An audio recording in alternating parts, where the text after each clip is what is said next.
we do not understand, we will stigmatize. What you can see is the remaining of the tanker that exploded. He suffered equally confessed.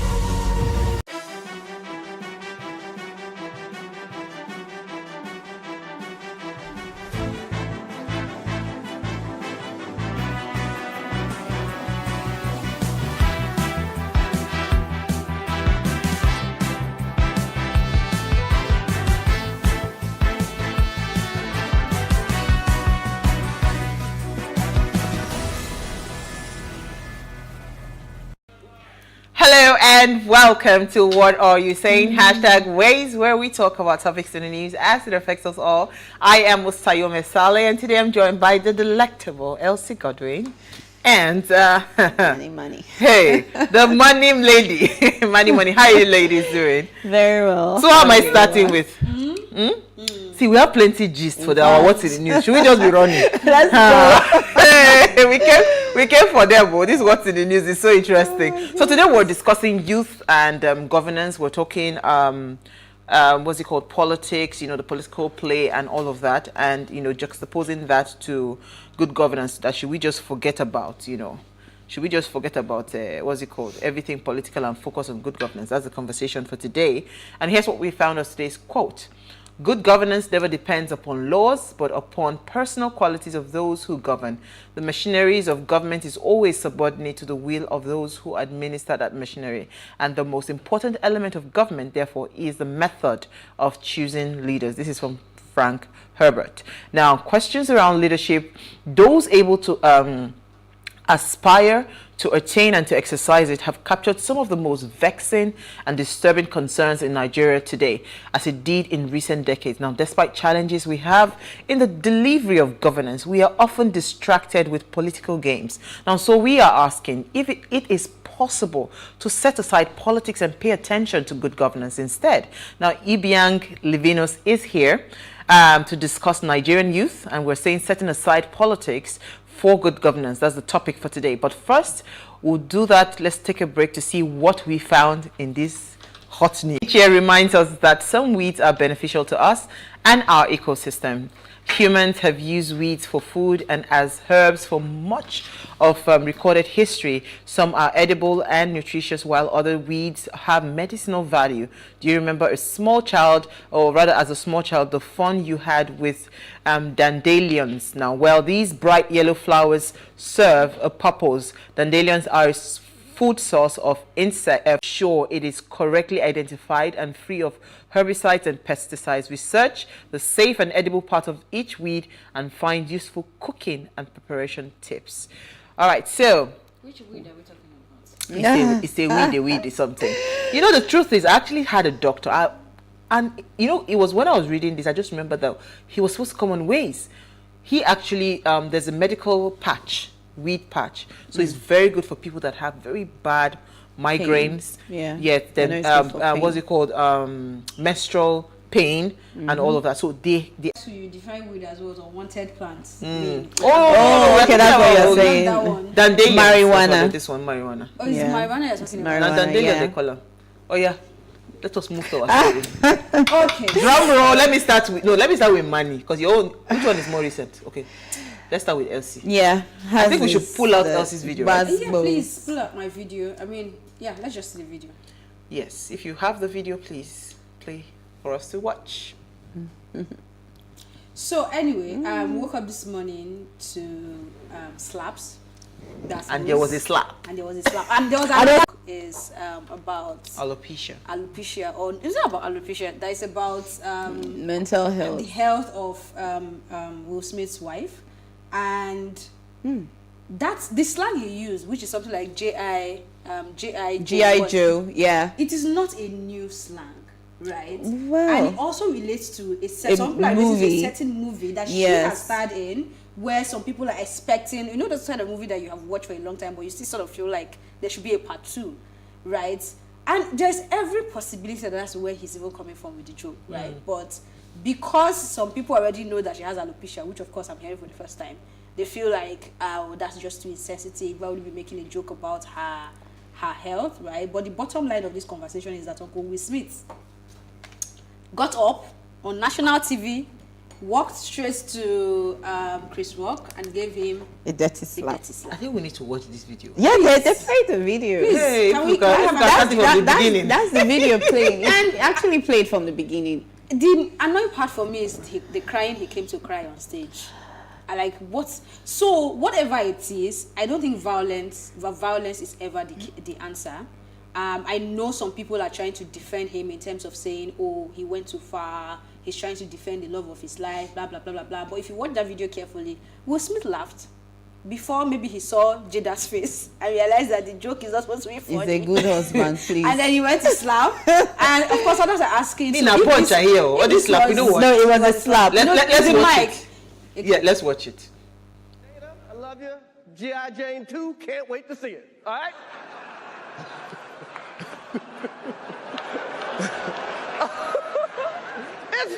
that was a nice one. Okay. I'm out here. Richard. Oh, wow. Wow. Will Smith just smacked the out of me.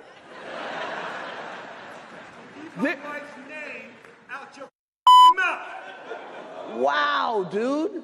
Yes. It was a G.I. Jane joke. Keep my wife's name out your mouth. I'm going to, okay?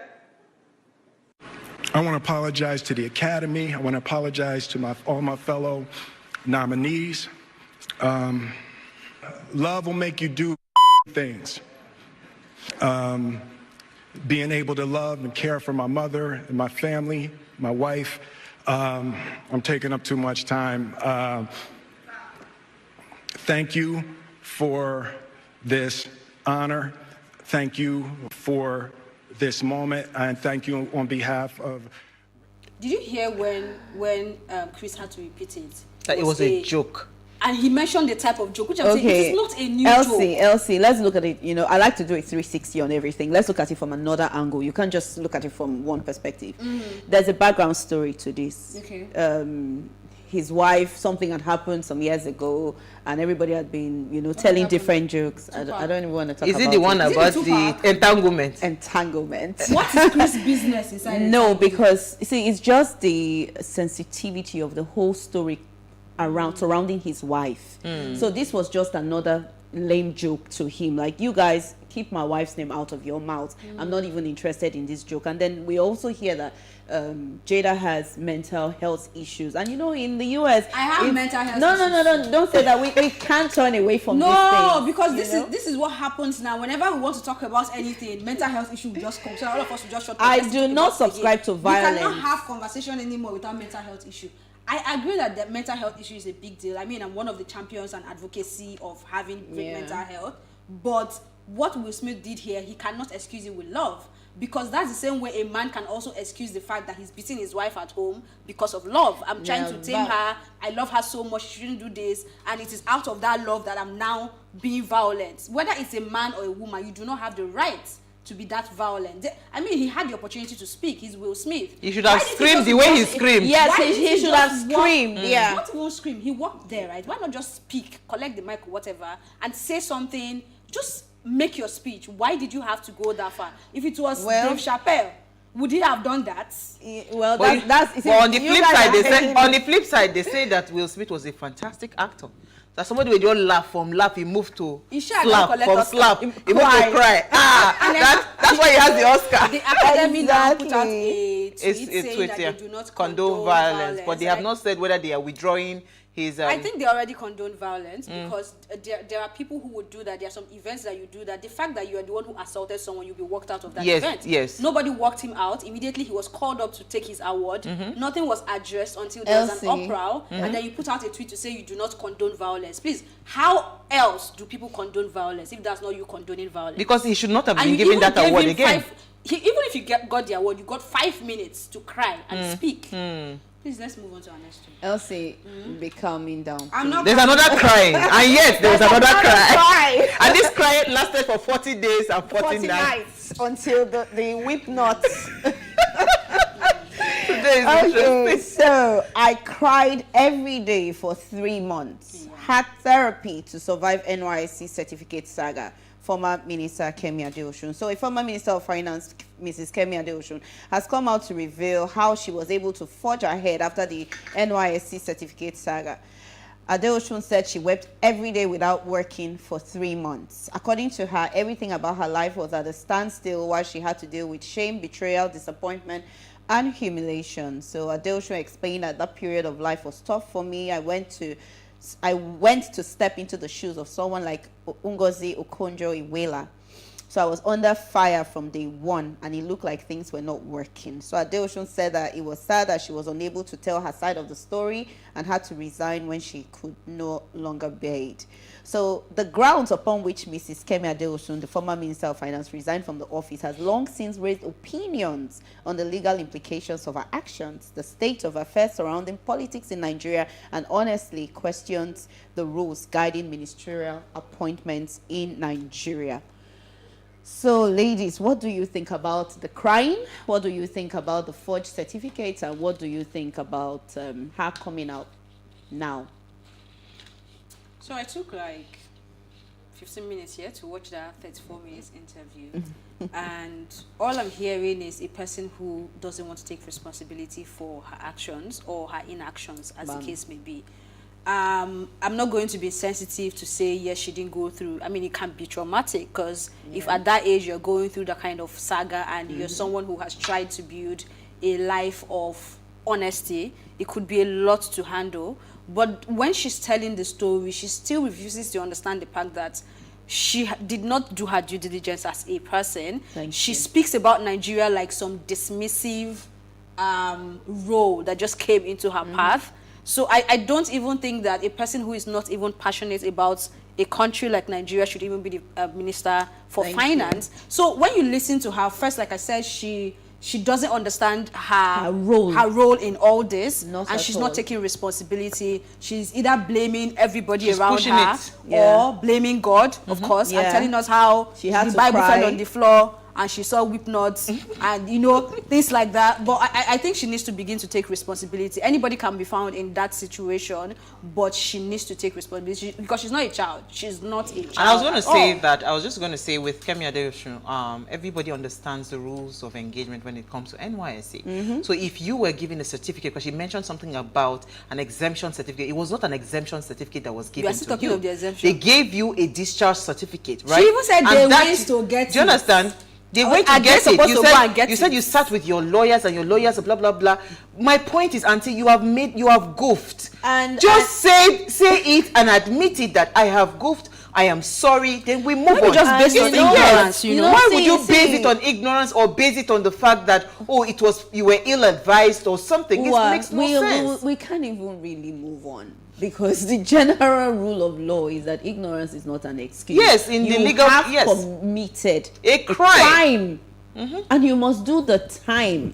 So I think crying on TV, crying on TV, talking about how God has saved her and telling her not to weep anymore, I think it just doesn't cut it. We're talking about the position of the Minister of Finance here in Nigeria. This is no small position. Even when we try to hire staff in the office, we do all the checks. We have a checklist. So this INEC also has a responsibility here. Yes, because she was first commissioner. Exactly. On that same certificate before they were moved. Forged certificate. I think even trying to resurface right now is even a bad idea because it's 2023 now. Yeah, exactly. It's almost time for elections, and all of a sudden she resurfaces again. Oh my God, we've lost a lot of time. But this is actually quite interesting. Yeah, So I saw this story and I found it interesting. Tech cabal is just giving buzzballs all the time. Everywhere. Microsoft accused of taking over 200 million annually in bribes in Africa. This was a very interesting story, caught my attention. So let me just summarize it in a nutshell because we've run out of the time. They said so for instance, like the government will pay for some certain kinds of softwares that nobody ever sees where the software is and all of that, and it runs in millions of dollars. Wow. So the whistleblower is an ex-director of emerging markets, Yesar Aldab. He's the one that's alleging that Microsoft has taken over 200 million bribe. And this is not just in Africa. There is Saudi Arabia, there's Qatar, And yeah, there's Saudi Arabia, there's Qatar. So the African countries named here is Ghana, Nigeria, and Zimbabwe. So I think this would be worth having a look at, because for a big company like Microsoft, you know, for instance, he claimed, let me say the one that concerned us. In Nigeria, he claimed that the Senate of Nigerian Parliament complained that Nigeria had paid about $5.5 million for Microsoft's license that were nowhere to be found. Wow. That is crazy, you know. That is, so in Cameroon also, they also paid something for a 3-year office academy subscription that disappeared. You know, it's just so many allegations, and I would wish for a response, right? Yes, for a response from Microsoft. I think that this is really a bad PR right now, because I remember sometime, I think it was towards the end of last year, where we were having interviews with a few people who were doing some good work, NGO and stuff. I think even the lady we interviewed that works with, is it Jobaman now? Yes. And they were talking about the things they do with Microsoft. And I remember saying that Microsoft has been involved in a lot of what's it called now? A lot of community development and all that. We just even mentioned it last week Wednesday. Now is worrisome, and I hope they can resolve really it. Resolve it. All right, so I wish we could continue all these buzz books. Oh, run out of make time. A day for buzz books. I'm telling you. I learned on the button, I send my children to school. A consultative engagement. No any tangible notification before they ban us. It's one thing for people to be at your back and the heat of the moment, and another thing for them to still be with you when push comes to shove. I will do everything to take Lagos out of the national grid.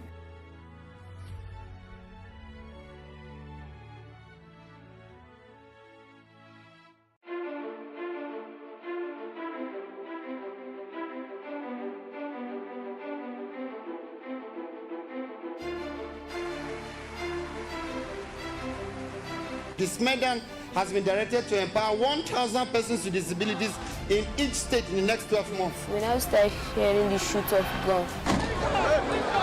Whatever I've done. Every public policy has winners and losers, and some will not be very happy with you, while others, usually the silent majority, will be quite happy.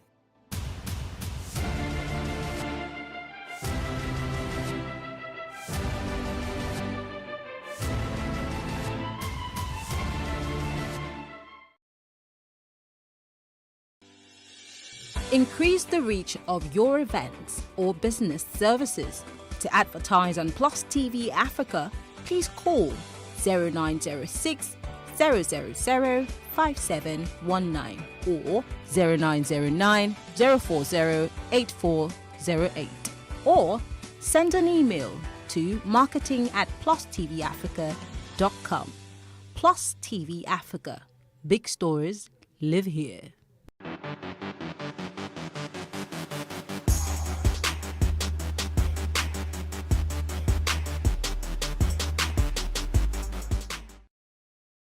All right, thanks for staying with us. Now, good governance has 8 major characteristics.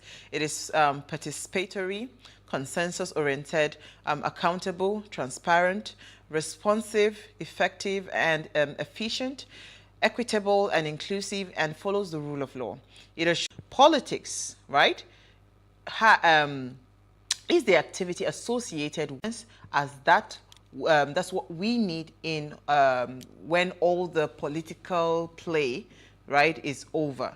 Right, now please let us hear what you have to say. Remember, you can join the conversation. Send us an SMS or WhatsApp to 081-803-84663. You can also tweet at us at WaysHowAfrica1 with the hashtag WaysShow. All right, so yesterday, was it yesterday now? I was watching the APC convention. Or when was it? Was it yesterday? Or it was Saturday. So all of a sudden, some group called something for love and peace or something came together, and they were playing song. I just had to tweet something, and I said, what exactly is the problem, right? This song has a strong message, regardless of whether it is whatever. if I were Timi Dakolo, anywhere I'm called upon, I would go sing that song, because the song is deeper than all our political drama, and we should stop being carried away. So, and at the end of the day, we're all Nigerians. Do you understand? And you know? so the focus should not always be, and I see this play out all the time, especially with young people. Somebody has accused me that I hope I know I'm not a youth. So I just realized I want to check the definition. I'm not a youth. What is important? We're focusing on all this political drama. What exactly is our problem? Let me speak the English I wanted to speak. Let me pedal it back a bit. Elsie, you need one of those things that Will Smith is giving out. Let's pedal it back. Come and do it and get the job. Trust the party. So that conversation came up. But for me, I've always been team governance, team holding people accountable. I think I will make more effort to understand our laws and policies and how it affects us, and also see how I can use those laws to hold people in power accountable for what they do, rather than me really trying to be part of these people. That's where I stand, and that's where I've always stood, which is why I said I'm peddling it back. But Pedal it forward, please. Manny, what's your thoughts on this topic? Well, I think governance has to just do with folk. Okay. Yeah. All right, so let me the National Vice Chairman, a PhD candidate in international public health. He is married and blessed with 3 lovely children, and he has joined us live from Abuja. Thank you so much, Levinus. Oh, sure. The team, good evening. Good evening, everyone. Thank you, Levinus. So let me just, jump into this conversation, because this is very interesting. First of all, they've accused all of us here. I used to think I was a youth until today. I saw the light that I am now the Arugbo. How do they call the old people? I'm part of the older generation, right? But I just want to say that a quick question: is it possible to truly set aside politics when we are looking for good governance? Can we separate those two? I have to say that democracy has deteriorated, and not just in Nigeria, but globally. And this is reflected in the erosion of electoral, processes, political participation, democratic political cultures, and even civil liberties. Because if you look at the political space, as it were, there is a constriction of the political space in terms of inclusion, in terms of participation, and especially youth participation. So advocate for good governance. Okay, my question is so there is from what you just said. Right. So when parties are beginning to have their conventions, congresses, and of course, in no distant time, we'll be having the primaries conducted as in accordance with the guidelines set by INEC. And this is very important. This is purely politics, and everybody has to be on board. This is no time to say, oh, I'm not interested in politics. And Elsie, I must say that, you see, politics, for me, is not a dirty game. It is the individuals. You can play this politics in a very decent manner without necessarily doing the kinds of things that we're seeing. And this is where some of us actually stand. This is why we have opted to come into politics, because we think that we can actually play politics differently from the way the current practitioners, have played politics. I believe in this strongly. We cannot stay away from politics, because come to think about this, the political leadership of this country emerged through a process, and that is the political party. So if we are not involved even at the party level, which I consider most critical, it therefore means that we will have all manner of persons thrown or imposed on us, and we would not have any option in terms of good quality of candidates. That is why we cannot stay away from politics. We must get into politics, we must invest in politics, we must invest in the political process, because it has to be an inclusive process where everybody is involved and is government. Resume at the office immediately, because there is no time to waste. He recognized that he has only 4 years to spend in office, and that time begins right there at the inauguration day. So then you have a new government people or to the masses of the people. All right. So we'll just go on a very short break. When we come back from the break, we're going to continue this conversation. I believe Manny has a question. Stay with us. We'll be right back.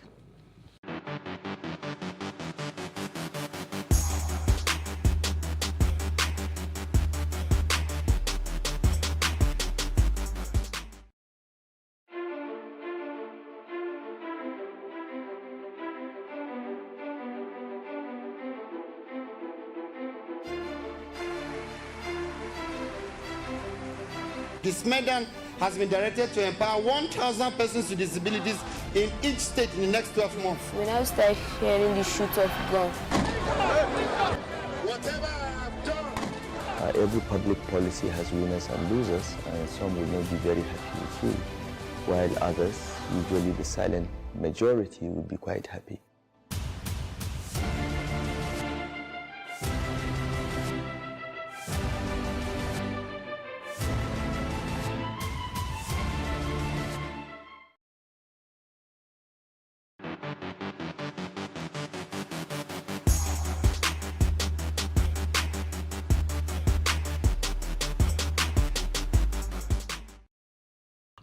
So, if you just tuned in, we are discussing Nigerian news, certain political... multi-level governance is a term that is used to describe the way that the person has chosen